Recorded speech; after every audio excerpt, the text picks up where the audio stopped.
time to be optimistic about the future. Now is the time to build the new Jamaica which we all desire. With the 2019-2020 budget set, plans are now in motion to achieve the new Jamaica. I say to this country, don't be afraid of prosperity. I'm dreaming of a new Jamaica, a land of peace and love. The success of any government lies with an efficient public sector. That notion is not lost on the Andrew Holness-led administration. In this fiscal year, the government will be instituting a new set of rules to select boards for the island's 163 public bodies.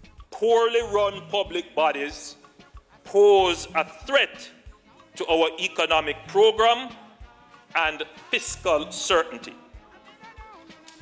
Governance, Mr. Speaker, is of macro-critical importance. Public sector efficiency is also expected to improve with the rollout of the second phase of the Jamaica House Fellowship Program. I'm sure we will be getting a few permanent secretaries, director generals, and chief technical officers from this program.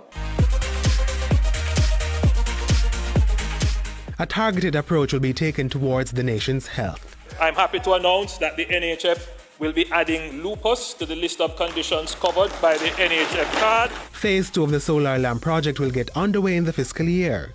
The PCJ this year will do another 5,000 at, I believe, an estimate of about $48,000.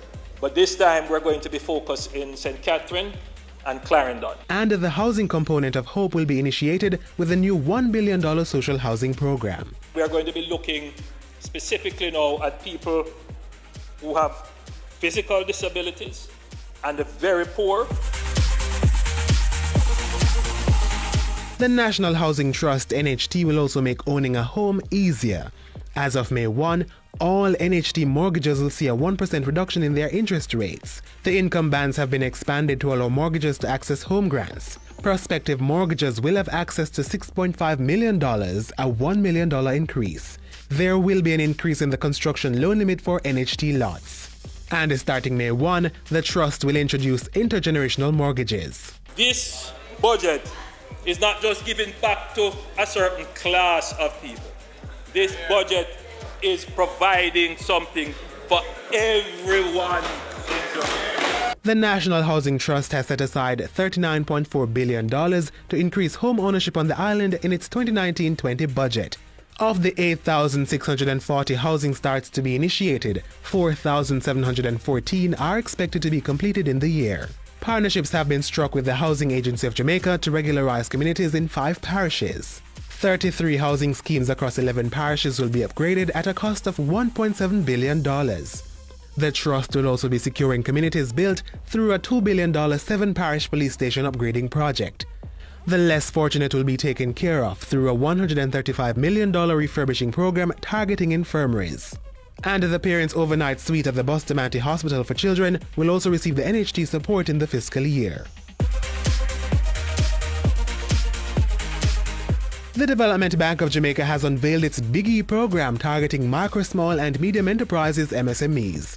Entrepreneurs will have access to $25 million over a 5-year period. As an added incentive, the Inter-American Development Bank will pump $500,000 in grants to the program. It is going to support the development of businesses at the very base of the economy, at the roots of the economy. While not divulging much of his plan to secure Jamaica, Prime Minister Andrew Holness proposed new legislation that will give more powers to the security forces. And we will do this in a very transparent and cooperative manner, because what we wouldn't want is for Jamaica's name to be tarnished by virtue of any misuse of capabilities. The Human Employment and Resource Training Amendment Act 2019 has been tabled. This paves the way for the merger of the functions of the National Youth Service, the Apprenticeship Board, and the Jamaican Foundation for Lifelong Learning with the HeartTrust NTA. A $200 million focus will be placed on social enterprises in places supporting the less fortunate. It will be a competitive process.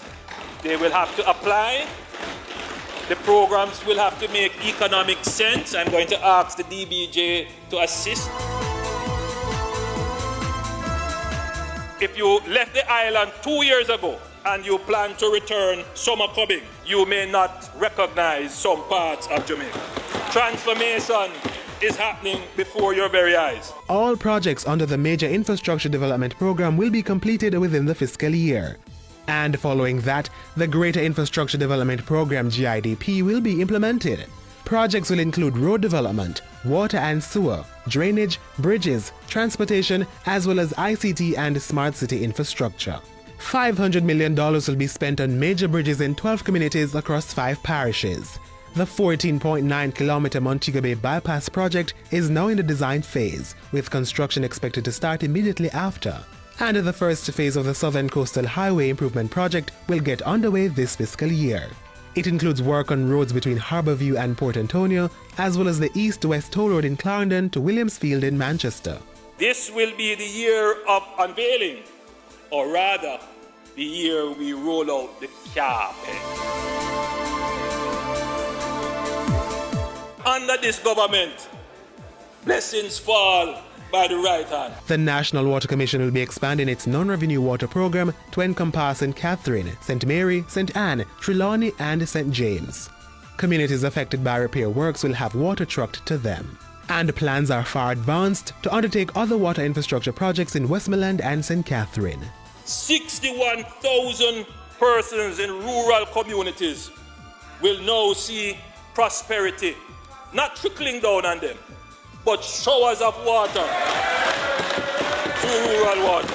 $795 million will be spent on projects spanning upgrading and repairs, rainwater harvesting, and catchment tank rehabilitation. That is what we are doing, Mr. Speaker. Building a new Jamaica through action.